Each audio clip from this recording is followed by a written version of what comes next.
Well, there's only one two-way contract spot left on the Chicago Bulls roster that has not been filled yet. I want to talk today about the Bulls players with the most to prove heading into the 2023-24 season. And I also want to ask this question. Has AK and Eversley actually bought them more time, or have they maybe accelerated their process as far as their potential exit with finally deciding to rebuild this roster? We'll talk about all that, plus a little bit of the mailbag right after this. You are now tuned in to Chicago Bulls Central, your number one place for all Chicago Bulls news and content.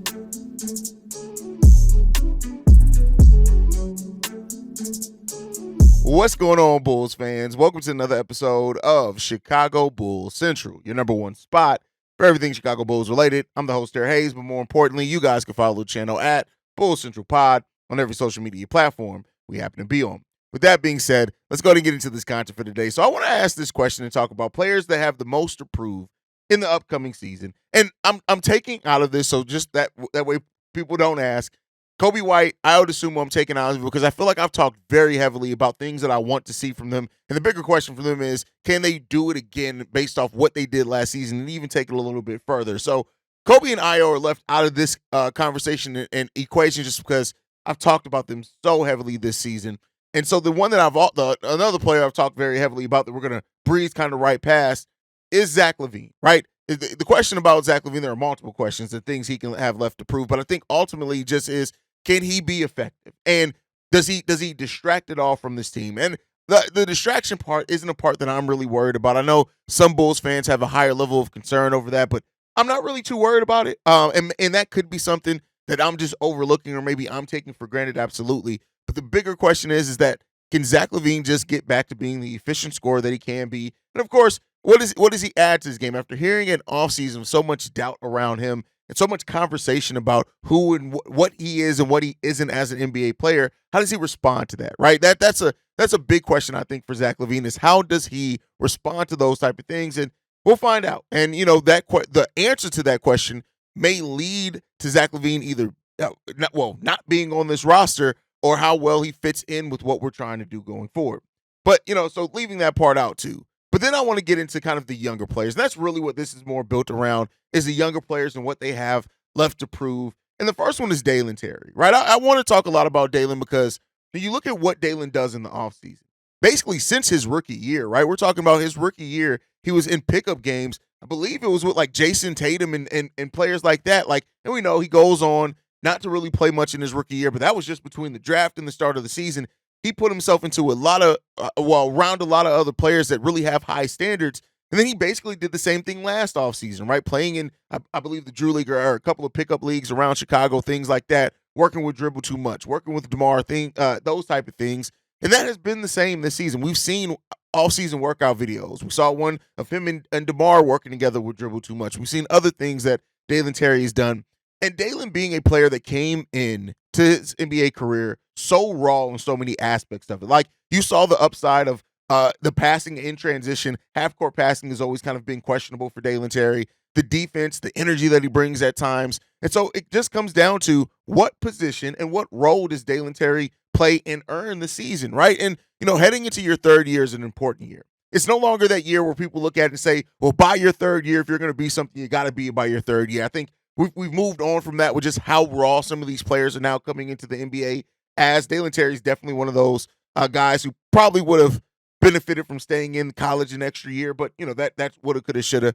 And so, what role does he play on this type of team? Right, this is now a team that their two biggest energy guys, Alex Caruso, Javonte Green, are gone. Right, so they're gone, and so that leads to a spot for an energy guy to kind of come into, and even if he is just that energy guy, if it is just ends up being Dalen Terry, getting a few steals, getting in transition, dunking the basketball, things like that, right? There's a role for him just to do that, but what's the skill? Has Dalen Terry actually added a skill, right? Something that we look at and say, this is something that Dalen Terry excels at. Maybe not excels at like comparative to other NBA, well, the NBA overall, but as far as something that he excels at that just is his calling card. And so that's a big question for Dalen Terry. I personally feel like much so as well with Julian Phillips. Julian, I don't know why, right? And I view when you look at this whole like the Dalen Terry, Julian Phillips, which player is more ready, can show more. I kind of always give the nod to Julian Phillips, mainly because I think like Julian showed himself to be a better on ball defender right away, earlier than what Dalen Terry did in his career. And with Julian, it really comes down to like offensively, you can see he can dribble some, right? You're not looking at him to score a lot in isolation, but he does have the ability with his quick first step to create moves to get to the rim. But if that shooting comes along for Julian Phillips, it really can open up the game for him, right? Because he does have that quick first step and a solid dribble moves, right? Not amazing, but solid enough. As well as with the rebounding that he can do. The fact that he has more size than like a Dalen Terry, but they're going to be looking at him and play that 3/4, much like Dalen Terry. Dalen also can play, shooting guard, and some people even still want to see Dalen Terry play some point guard. I think that this roster has kind of moved on from that, but I can understand people who want to see that. But Julian Phillips has the potential, I think, to be one of those players that can really kind of be a big role off your bench. Now, I'm not saying that Julian Phillips can turn into like a 6-man of the year or anything quite yet, right? I'm not saying that. But when you look at Julian Phillips' legit size at right at 6'9", basically, I know he came into the NBA under 200 pounds. I think he's like 205 now. He has that over 7-foot wingspan that we know that AK really kind of likes as an athlete and things like that. But you look at Julian Phillips last year. He shot the ball 41% from the field, taking less than 2 shots per game. And he shot the ball 31% from three-point range as well. Those aren't amazing numbers, but those are things that you want to see getting better from Julian Phillips. But just looking at Julian with that athleticism, he still needs to put on some size, though. But that athleticism could really be something that transcends and really helps Julian Phillips. But kind of the same questions that I have for Dalen, I have for Julian Phillips. And then you get into the two guys that I think are going to definitely be part of the rotation, and that's Bucelis. Modest Bucelis and Josh Giddey. We're going to start off with Modest Bucelis.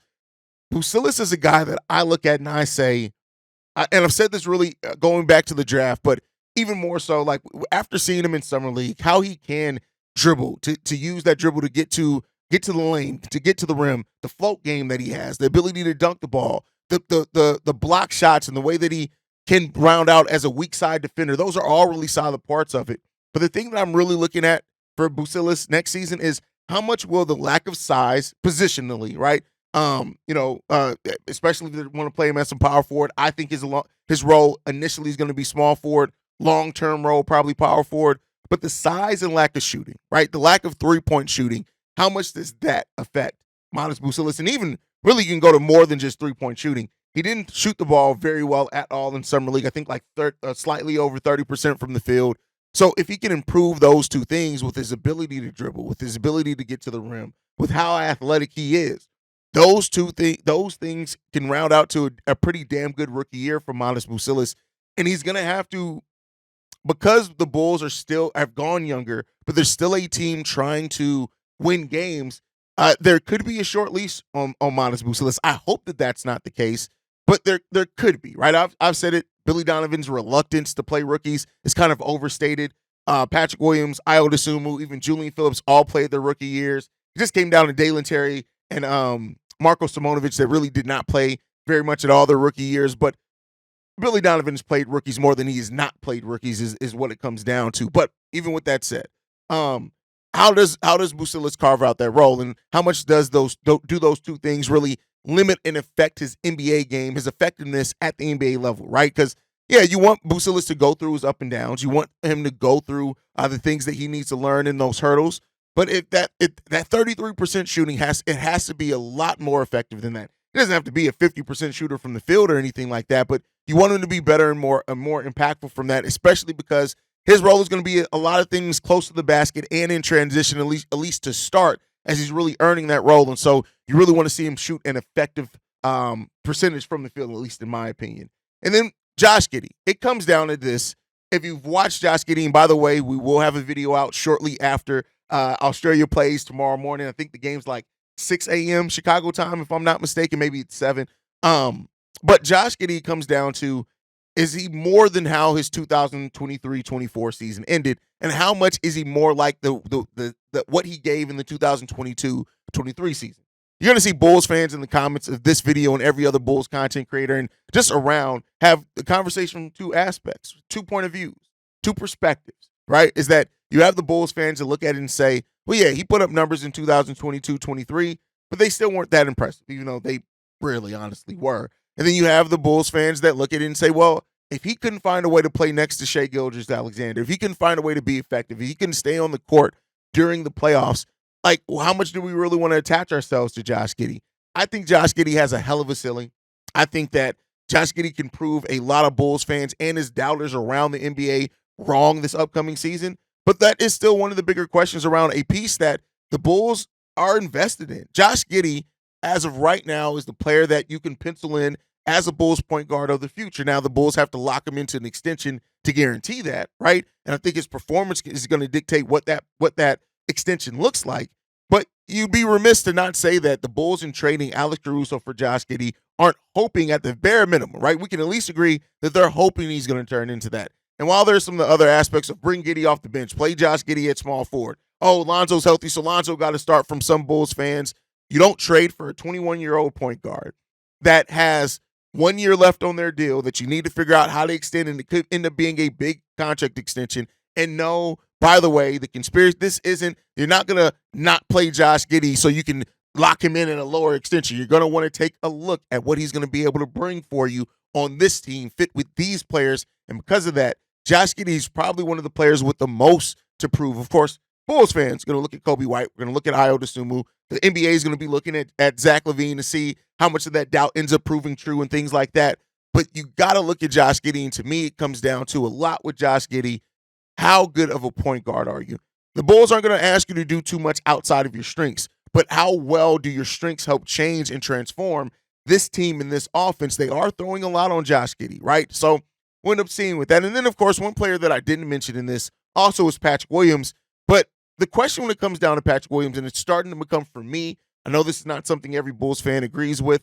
It's no longer if you can live up to being the number 4 overall pick in a draft. It's more so now, can you unlock more of your mental, right? We had the ball guy. That's a weird way. I mean, that's his name, right? His name is Ball Family something. I can't remember. The guy leaves a lot of weird comments. I'm just gonna be weird with you. He's one of those guys who really leaves comments that try to sound basketball smart. It is Ball Guy MP whatever PM whatever, right? But you look at his comments, you're just like, hey, like, how much fit did you do before you left this comment? But he had mentioned like that that Patrick Williams is the best player on this team, that he's the best player, and he just doesn't display, hasn't been given the opportunity to display it. And here's what I'll say to that: a player that is truly the best on your team shouldn't be waiting for the opportunity to display it. They should be grabbing that opportunity and telling everybody, "Nah, you need to watch me. I got this," right? And so this is a season where a lot of people are going to be looking at Patrick Williams to say, "What do you finally show us?" A guy who took a big chunk of the shots is gone there in DeMar DeRozan. You have Kobe in that as well, who's going to get his line shares of the shots, and Zach LaVine. But this is still, like I've said in yesterday's episode, with the Bulls playing a faster pace, generating more possessions, there's going to be more opportunities. How well does Patrick Williams take advantage of those is going to be something that we're looking at as well into next season. But you guys can let me know what players do you think have the biggest or the most to prove heading into next season outside of the players that I mentioned. You could have mentioned Jalen Smith in there to prove what that he deserves more minutes. He hasn't really gotten a lot of minutes or averaged a lot of minutes over the course of his NBA career, even though he's had really good production per his minutes out there, right? Those are the type of thing. Of course, a two-way contract guy like Adama Sanogo, I would love to say, can he prove that he deserves an NBA spot? But I think he's kind of already proven that. The question is, are they going to give him the minutes there to continue to prove that is my question. But let me know your guys' questions all down below. All right, with that said, let's move into the next topic for today, and that is around this front office. And I was thinking, in putting together that first topic, the thought came to my mind is, did AK and Eversley buy themselves more time? Meaning that, do they get more time to show, all right, we're going younger. We need 3 to 4 years to go younger, to develop, and then we think we can have something. Or did they accelerate, potentially, their exit in the front office? Now, I want to be clear here. Let's bury the lead. Usually a president of basketball operations for the Chicago Bulls, you get a decade plus at your job, period. And while AK and Eversley are heading into year 5 now, I believe we're heading into year 5 with them.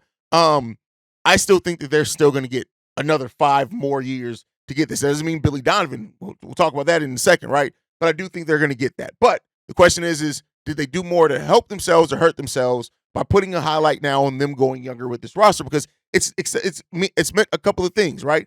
you have to now develop well over time, which is something that you haven't really done an excellent job at. You've done an okay job with Kobe and Io, things like that, right? You got to give that type of credit for Alex Caruso became a much better 3-point shooter, more consistent here in that time as well. But like, can you develop that young talent? Can you get the most? And can you draft well, right? Those are the two biggest questions for a team if you're going to go younger is, okay, you've gone younger. How do you now develop that young talent? How do you put that talent in the right position? And then as well as with sticking with Billy Donovan, does this help or hurt them, right? Yeah, he has a 2 years left on his contract, and that's fine, right? But is he the right guy to do this? And have you started off your rebuild maybe in a bad place by not having the right coach to develop that talent? That's a question there. But overall, have they done more to help or hurt their timeline with the Chicago Bulls? And that's something we won't know yet, right? When you look, well, we won't know for sure until we look back and look at how Josh Giddey's developed with the Chicago Bulls. Maybe we know by the end of the season, but it could be we don't know until the end of next season or whatever, right? Julian Phillips, Dalen Terry, Modest Bucilis, your recent draft picks, how do those guys turn out and round out for you, right? You got one in Io DeSumo that's definitely turned into a really good player and still has a ceiling to do more. You got Patrick Williams, who's at least at bare minimums turned into a 3-point shooter and defensive guy for you, who can fit in on a lot of teams. But of course, that was your first draft pick. You want more from that. So it's going to be because if the Bulls, let's just say Modest doesn't work out, that Modest, Julian Phillips, Dalen Terry, 2 out of those 3 guys end up fizzling out and not being in the NBA in a little while. That to me, and I'm not saying that I expect that because I don't, but that could really be something you look at and say, yeah, this just continues to prove y'all ain't them. You're not one of those ones. And so we'll end up seeing what that case is. But I wanted to just talk about that just a little bit, right? Have they done more? Have they accelerated or given themselves more time? And so the common thought, the easy thought, I should say, is to say that they've given themselves more time because now you want to see how these young players turn out. But in a lot of ways, you kind of haven't. You got to pay Josh Giddey at the end of this season. You have to figure that out or he's leaving. And then if he does leave and develop somewhere else, that's the next Lauri Markkanen, right? So it's tons of questions here. And I do think that this is a Bulls front office that has in a lot of ways been paralyzed by their mistakes. They weren't going to let Patrick Williams go. I said that years ago. They're not going to let Patrick Williams go because of how Lauri has now looked going away. They don't want to be another team. They don't want to have another guy that goes somewhere else and develops that was a guy that was on your team. They didn't draft Lauri, but again, a guy who was on your team. So that's kind of my thought process. I think that it could definitely still go both ways, but yeah, I mean, as far as the fan base, the Bulls fan base, you've definitely accelerated your exit, but we know that we don't ultimately make the decision. That comes down to the Reinsdorfs. But we do got a couple of voicemails I want to get into today as well. One great one from Todd. Let's go ahead and play this one from Todd now. Hey, what's good, bro? It's Todd, man. Giving you a shout after your star conversation about do the Bulls have a potential star? And I want to unpack that a bit more, and I want to unpack what your definition is of a star because obviously I've been watching these Bulls for 30 years, and I would consider high-level role players throughout those years, like Pippen, like Rodman, like Joakim, that were not leaders of the team, but yet were stars. I believe they all made, obviously Pip and Rodman made all-star teams as well as Joe and so forth. But then I look at like the Detroit Pistons '04 team, the Hamilton squad that had been, that had Big Ben and people like that on it. They didn't really have a star, and I think we're talking about you need a star to win a chip, but they didn't have a star. I even look at this Celtics team and I vacillate between Tatum and Brown. I think Brown is actually a bigger star than Tatum, but Tatum gets the commercials. Tatum is the chosen one to be the star. And I think that's my point. Who is chosen? Unless you are Rose, where you just have or LeBron, where you just have an incredible talent that overwhelms people. I think you can have high-level role players that aren't necessarily high-level role players that can be stars. What do we call when the Bucks won? What's his name? Shit, man, I'm blanking now, but not Giannis. Chris, what's his name, right? He was a star. So, like, I think we can have a Kobe, Matas, or one of our other players that can be stars, but aren't necessarily the leader of the team. And I think that's what we're talking about here. Do we have a leader of the team that can lead us to a championship? That can be the one that has the ball at the end of the game that you can count on. And that was what we loved about DeMar. You know what I'm saying? That was what we loved about DeMar. That was what we counted on with Jordan. That's why he's the best, and LeBron, because at the end of the game, they could be counted on to win you the game. That's what I think it is. But I think you can have stars on your team that aren't superstars, like a Joakim or like a Draymond. You know, he's a star, right? But he's not a superstar. But he's a star. You know, he's an all-star. He gets contracts and commercials and things like that. So that's what I'm thinking of. Like, I'm trying to unpack that definition, but I don't know if we need it. I think you can find that leader, and then therefore you can go and win chips after that. And that's what I look for in next year's draft. That's what I'm looking for, is that leader. But I certainly think Modest could be a star. Obviously Kobe. I even think Io can.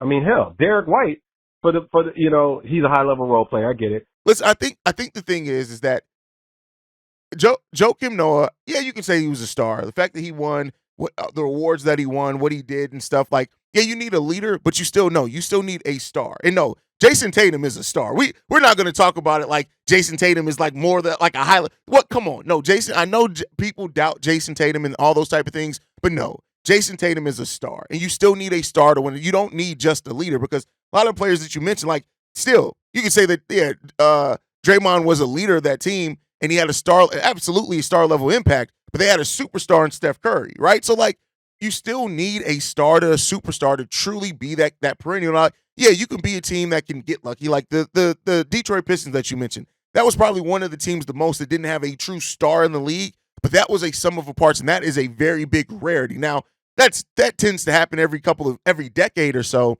but I think you can confuse what a player that has a star level impact for your team specifically and being a star in the NBA overall.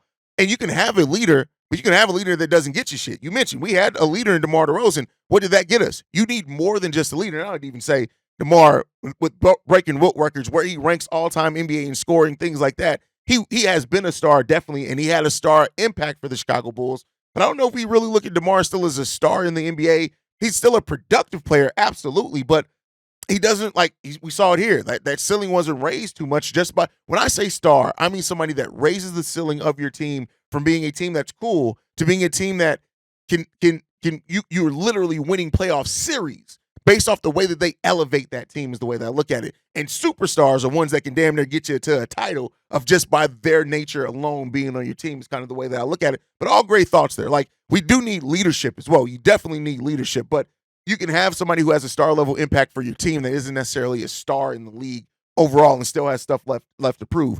Like, Kobe had a star level impact for us.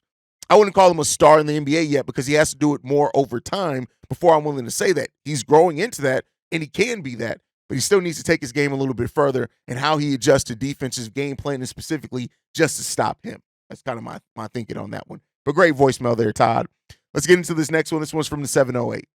Long story short here, just to close this all out, you know, I think the Bulls are in a position that, you know, if they do end up being a playing team, fine, you know, hopefully they can keep the pick. If not, but I think my main beef with a lot of these other podcast shows is that they want the Bulls to be absolute, like, dog water. And, you know, what ends up happening is when you get a guy like, you know, a good guy like Levine, and all he's done is pretty much score well and whatever, like, but they're stuck with that, like, that losing, you know, those losing habits. You know, we don't want to continue that here on the Bulls. You know, if for whatever reason, you know, teams want them to be bad, like, I just thought, you know, that's not me. I think they should be able to work this whole thing out, you know, build that winning mentality and try to build from there.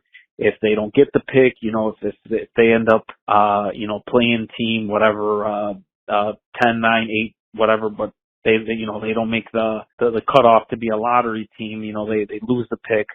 You know, I personally think that would be okay as long as the players themselves are showing growth and show that they have winning habits. I think that's what matters here, you know, because everyone acts like these players are just going to be stagnant and the same version of themselves throughout their careers, when that's not the case. Players get better, and, you know, in my opinion, I just think the Bulls will be pretty decent. They're not going to be as bad as people want them to be. And yeah, I mean, that's pretty much my take here. Again, I appreciate you and your show. Peace. I agree with you. Fans that want the Bulls just to be dookie, to say, oh, well, we need to do that just to keep our top 10 pick. No.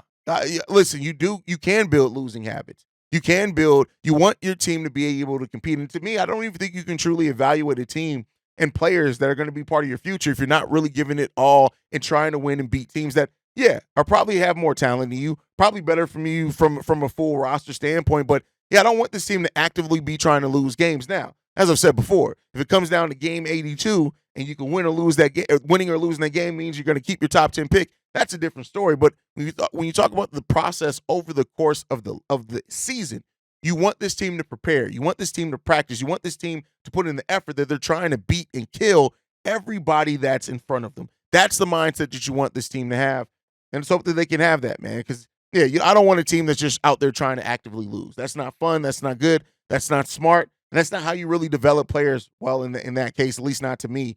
And I really want to see these players grow. And also, I think you have players like Kobe isn't going to try to lose. Like, there's not very rare player that's going to try to lose, right? So, we don't have Jonte Porter on this team. So, yeah, let's hope that that's the case. And I do hope that this is a team that is trying to compete in each and every game. I just have my doubts on how many of those they're going to be able to win, but we'll see. But, guys, thank you so much for tuning in. Make sure you guys are following the show at Bull Central Pod. You can send us any feedback, questions, comments, concerns, bullcentralpod@gmail.com. Lastly, if you want to leave a text message and our voicemail for the mailbag, the number to do so, 773-270-2799. We're the number one spot for everything Chicago Bulls related. That's thanks to you guys. And like I like to end every episode on, go Bulls. Love you guys. See red if you can, y'all. Peace. This has been a presentation of the Break Media.